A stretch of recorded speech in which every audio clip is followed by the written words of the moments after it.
Hey, this is Nikki, and I'm here to share the messages that I get from Spirit and from all of our higher selves that are on this journey to unconditional love. And so what I wanted to share with you today is some more divine love letters that I have been kind of guided to do over the last few weeks or 3 weeks. And basically I tap into the energies of your twin and then I write whatever comes through. Now, I'm going to share some of those letters today, but also I am also going to share, if you follow my channel, then every message goes into the next, to the next, to the next. And I do a Divine Love Crystal Grid, which I was guided to set up on the Lion's Gate for me and my twin to help us come into our reunion. And if you join, you receive a piece of rose quartz, which is infused with the energies of unconditional love, but also with the intent to bring all twin flames into a union and to ground unconditional love onto the planet. And it's all based around the forest lovers who are entwined together for eternity around the oak tree. Now, I also do divine love healing. I can see everything like a film, so I give you a write-up of what I see. Now, if you follow my messages, I said that, you know, this journey just pushes you and pushes you into more and more and more into challenging things, but also to also have the intent also to do for your highest good. Because this weekend I had to just leave my flat because I rented it out. And I went up to Hampstead Heath, which is a beautiful part of London, which I hadn't been for many years. Anyway, and I found myself at a John Keats museum, who is the famous poet. And to be honest, I didn't really know anything about John Keats. So I went in because I was sort of led there. And it was his house and his museum. So if you know about John Keats, he's a famous romantic poet of the 19th century. So when I went in there, though, I was so, obviously, I knew why I was sent to that museum, because when I walked in, basically the story of Keats is that he fell in love with somebody. They lived in the same house but were separated by a wall. And how they communicated their love was by letters. Which was, I was just like, as I was reading this, because look, it said in the museum, so basically Fanny and Keats started a short, passionate relationship centred on this house. And that's the house that I was in, where it was likely they first met and where they lived as neighbours. The relationship played out between the two sides of the house as the two lovers passed notes and letters between households when Keats was too ill to go out. So, when I read that, I was like, oh my goodness. And all of the, you know, obviously John Keats, all of his poems are, you know, have gone down in, you know, he's legendary, right? And so I was so blown away because as I was reading this, I was like, oh my goodness, I so know why I was led to this, to this museum to find out this about John Keats. And when I was reading the, basically it was his house and they've turned it into a museum. And I've been saying that your heart is your navigation system home and your sat-nav home. Now, when I did a road trip around the States, I called the sat-nav that we had Cynthia. I don't know why, but it was just Cynthia the sat-nav, we called her, in this car that we had. And it was Cynthia the sat-nav because, you know, she was basically our trusty best friend because we didn't know anything about driving around LA and we were going down to Coachella Music Festival. So we had to find our way around LA and get down to the Palm Springs, I think.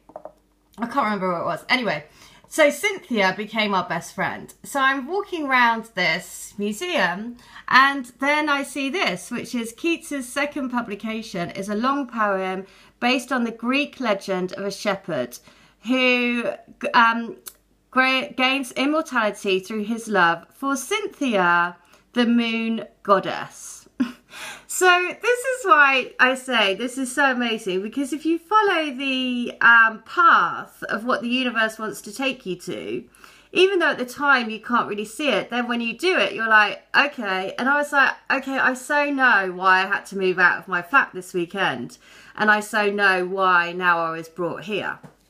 So again, it is quite an incredible journey, because these are such, you know, and they showed all of his letters and the poems that he wrote in the museum, and all of them were just so amazing, just like all of these letters that I've been guided to do. So the message is, the more I have known you, the more have I loved.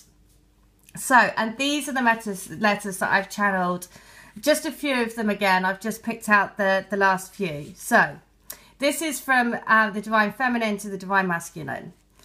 And there is nothing that I wouldn't do for you. Nothing that I wouldn't give up for you to wake up and remember us, our creation, our birth as one soul into two physical bodies.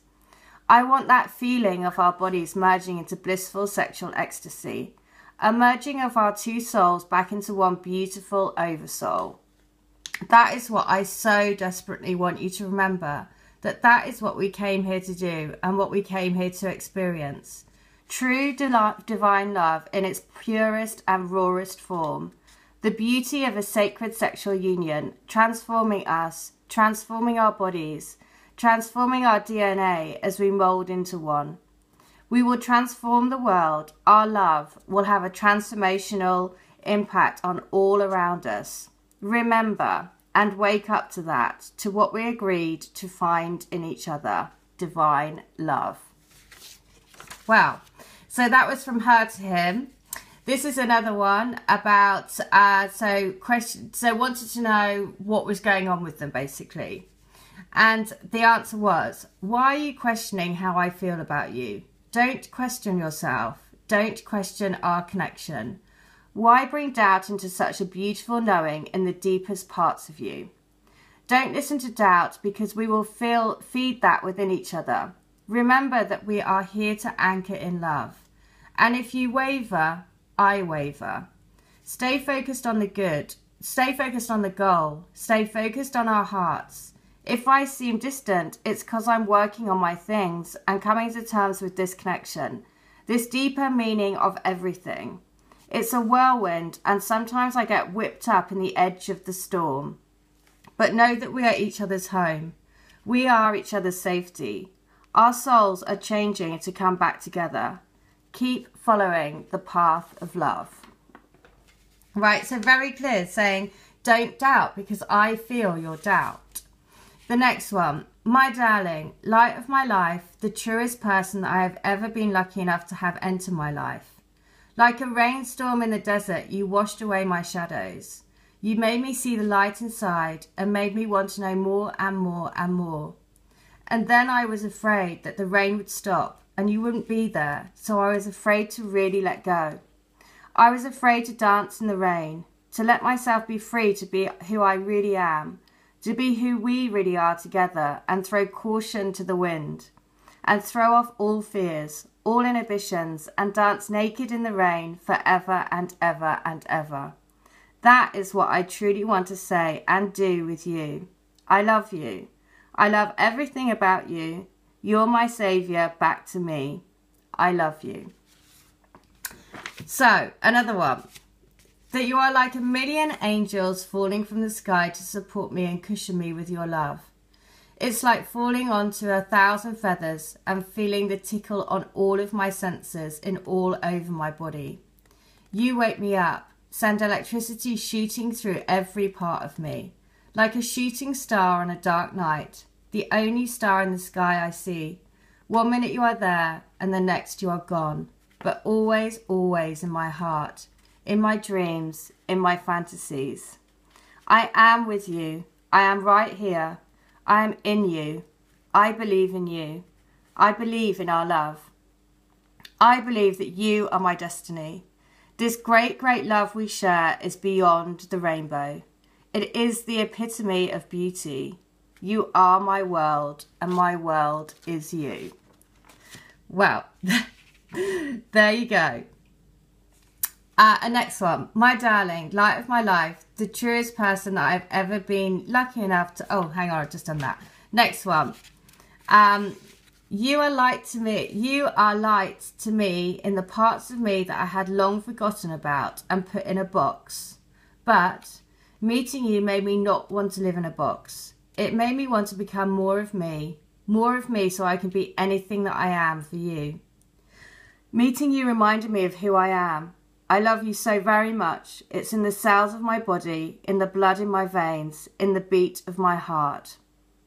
You're what I hear, what I see, what I smell. You are my senses. I count down the days, seconds, until we can experience all of our senses merging together again in a beautiful symphony of love. We will create the perfect divine note to send out to the world. We will let our hearts sing. Oh, just gorgeous, right? Now this one, interestingly, I had literally just finished writing this when I was just going to send it to the lady, when I received another email from somebody saying that they'd listened to a YouTube video and it was putting the whole doubt around twin flames into her mind because of a spark or something. So, and I had literally just done this letter for a lady, and so I'll read it to you, and so I could say, you need to put your fears to doubt, you know, put your fears of doubt aside, because I'm telling you that this is real. You know, twin flame love is real. I have first-hand experience of it every single day with all of these letters, all of the healings that I do, everything. So, and it's not just one, it's hundreds of people, right? So I can't be, you know, all of us can't be crazy. So I want you to know that you really do give me goosebumps. You are a delight in every way. You delight my soul, delight the essence of us. Like the match to create the flame, you are the spark. The spark that has created a fire in me that has been burning ever since. It's just getting bigger and bigger, like a huge burning fire in my heart. And it's taking over every part of me and every part of my life. I know that the only way for it to be dispelled is to be in your arms, to feel your skin against mine, to feel your breath on my face, and to have my hands interlocked with yours. You are the essence of me, and I want you. Well, there you go. I mean, what can I say? I mean, they're just unbelievably amazing. But every single one, you are the essence of them. You are the one that put the spark in them. You were created together.